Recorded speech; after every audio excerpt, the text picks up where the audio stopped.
أعوذ بالله من الشيطان الرجيم. بسم الله الرحمن الرحيم. الحمد لله والصلاة والسلام على رسول الله. أما بعد dukomeje amasomo yacu, amasomo y'ururimi rw'icyarabu, aho tugeze kuri al-wahdatu athalitha, igika cya gatatu. Igika cya gatatu tuzarebera hamwe ibijyanye na as-sakan, nkuko turimo turabireba imbere yacu. Ikimenyetso cy'inzu kiragaragaza ko tugiye kuvuga ibijyanye no gutura. Ubushize twarebeye hamwe ibijyanye na usra, umuryango. Hanyuma uwo muryango rero ugira aho utura. Aho utura niho tugiye kwigaho muri ibi biganiro. Al-wahdatu thalitha, igika cya gatatu. Al-hiwaru al-awwal, ikiganiro cya mbere nkuko bisanzwe. Ahmad aravuga ngo assalamu alaikum. Tabaan iki kiganiro kiri hagati ya Ahmad ndetse na Hassan. Barimo baratuganirira kugira ngo batwungure ibyo twakoresha kugira ngo tuvuge aho dutuye, tuharange, cyangwa se tubaze aho abantu batuye, cyangwa se dusabe aho gutura, cyangwa se turanga aho gutura n'ibindi bigiye bitandukanye. Assalamu alaikum. Hassan ati wa alaikumus salam. Hanyuma Ahmad aramubwira ngo aina taskunu. Iri jambo risobanuye ngo utuye he. Aina twarabirebye ko aina iyo uyifashe ukayiteranyaho izina ubuvuzeho ububajije icyo kintu kirihe. Aina bisobanuye ngo hehe. Hanyuma ivuze ngo aina taskunu ubuvuze ngo utuye hehe. Sakana ni inshinga ijyanye n'ibyo gutura, hanyuma ukavuga ngo aina taskunu utuye he. Ubwo turaje turebe ukuntu bavuga ngo ntuya. Ushobora kuvuga aina ukayiteranyaho izina bikaba bivuze kuri kubaza icyo kintu aho kiri. Nanone iyo wongeye iyo nshinga uba ushaka kubaza umuntu ahari cyangwa se ahatuye bijyanye n'inshinga zishobora kujyana n'ibyo. Aina tadhhabu, uri kujya he. Aina tajlisu, wicaye he. Aina taskunu, utuye he. None iyo duteranyijeho izina urugero, aina saatu, isaha iri he. Aina al-mi'tafu, ikoti riri he. Kama ra'ayna, nkuko twabibonye.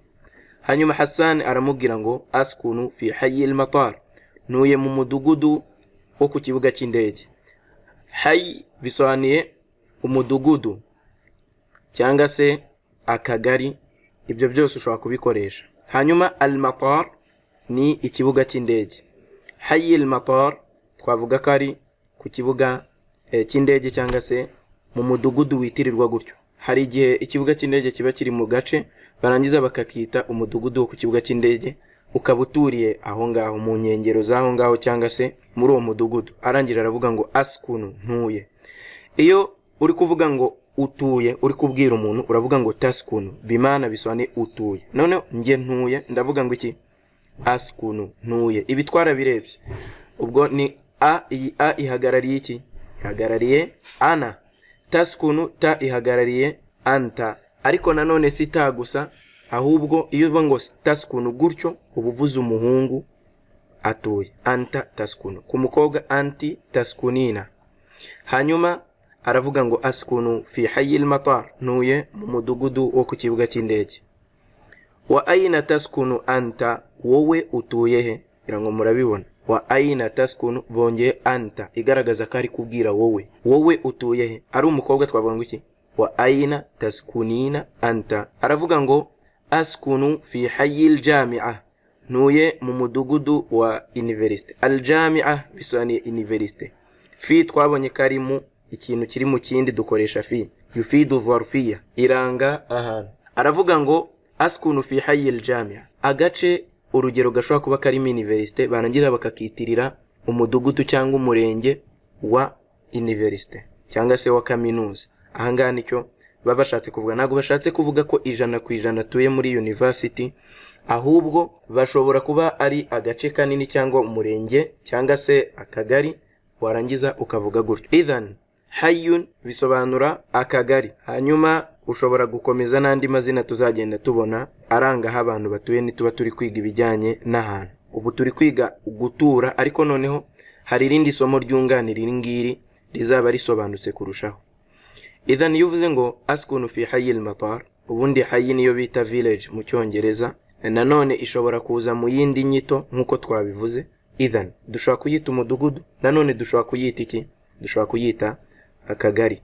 Barakallahu fikum. Askunu fi hayy al-jami'a, ntuye mu kagari ka university. Impamvu ndi gukoresha kagari uko nigeze kubyumva nuko ijambo umudugudu ni ijambo ry'ikinyarwanda bishobora kuba bigoranye kuriha indi nyito mu zindi ndimi. Hanyuma ariko akagari ko karahari muri rusange. Hanyuma Hassan aramubaza ati hal taskunu fi baytin, ese utuye mu nzu? Inzu mu cyarabu bayita baytun. Hanyuma aramubaje ngo ese utuye mu nzu? Aramusubiza ati naam askunu fi baytin, yego ntuye mu nzu. Twabonye ko iyo ubajijwe hakoreshejwe hal usubiza binaam, yego igihe igisubizo ari cyo, cyangwa se la igihe atari cyo. Ahangaha yahise avuga ngo naam, yego, askunu fi baytin, ntuye mu nzu. Ubwo turaje turebe impamvu abaje ngo ese utuye mu nzu, kubera yuko ushobora guhita wibaza none se niba adatuye mu nzu ugatuye ahitwa ngo iki. Nawe ahita amubaza ngo wa hal taskunu fi baytin, ese wowe utuye mu nzu? Nawe none yahise amubaza ese nawe utuye mu nzu? Aravuga ngo la, hoya, askunu fi shaqqatin, ntuye muri shaqqa. Shaqqa ni apartment, cyangwa se wenda dushobora no kuvuga ko ari ghetto. Shaqqa niyo bita apartment. Rero aravuze ngo hoya askunu fi shaqqa, ntuye muri apartment cyangwa se muri ghetto, nkuko twabivuga mu kirimi cy'iwacu kugira ngo bize vuba cyangwa se mu bidufasha kubisobanukirwa. Murabona kangaha mubaje hal yakoresheje icyo asubiza? Koresheje la. Iyi la ikoreshwa igihe umuntu ari guhakana, ikoreshwa igihe umuntu ari guhakana. Iyi niyo bita la annafiya. Hari n'indi la yitwa annahiya ikoresha iri kubuza. Iyi rero turi kuvuga niyo guhakana. La askunu fi shaqqa, hoya ntuye muri apartment cyangwa se muri ghetto, kugira ngo byumvikane. Ahmadu aravuga ngo ma raqamu shaqqatika, nimero ya apartment utuyemo ni yihe, cyangwa se nimero ya apartment utuyemo ni kangahe. Iyi ma bayita ismul istifham, ni inyuguti dukoresha tubaza. Ma bisobanuye ngo iki. Ma raqamu, ubwo raqamu ni nimero. Ni bihura turavuga ngo ma raqamu shaqqatika, ma raqamu shaqqatika, nimero y'inzu yawe ni yihe. Yani hari igihe iyi ma twarayibonye ubushize ko ikoreshwa ibazwa ku bintu, noneho man igakoreshwa ibaza ku bantu. Man isobanuye inde, ma isobanuye iki cyangwa se ikihe bitewe. Rero ahangaha yaje ibaza ngo ni kangahe, cyangwa se nimero ya apartment ubamo ni kangahe. Iyo ari umukobwa tuvuga ngo shaqqatiki nkuko twabibonye. Hanyuma ahita avuga ngo khamsa ni gatanu. Khamsa ni gatanu. Ahita amubaza ati wa ma raqamu baytika, inzu yawe ni kangahe?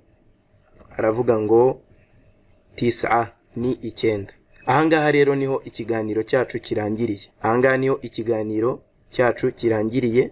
Hari ibindi bizagenda biza, uburyo urangisha aho ugiye gutura, uburyo ushakisha inzu iyo ugeze mu gace utazi, ibiki n'ibiki. Insha Allah ibyo byose bizagenda bisobanuka, bidufasha kumenya nanone icyarabu. Niba waramenye uburyo uvugana n'umuntu, uburyo mumenyana, ukamenya umuryango, ukaba uri kumenya asakan aho utuye, biri kugenda biza insha Allah ta'ala kuri wa wundi biha agaciro akanabisubiramo. Hanyuma hari imfunguzo, hari ijambo baytun. Baytun twabonye ko ari inzu nk'ibisanzwe. Hanyuma shaqqatun tubona ko ari apartment cyangwa se twavuga nka ghetto.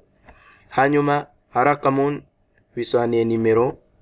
Hayyun bisobanuye umudugudu cyangwa se akagari.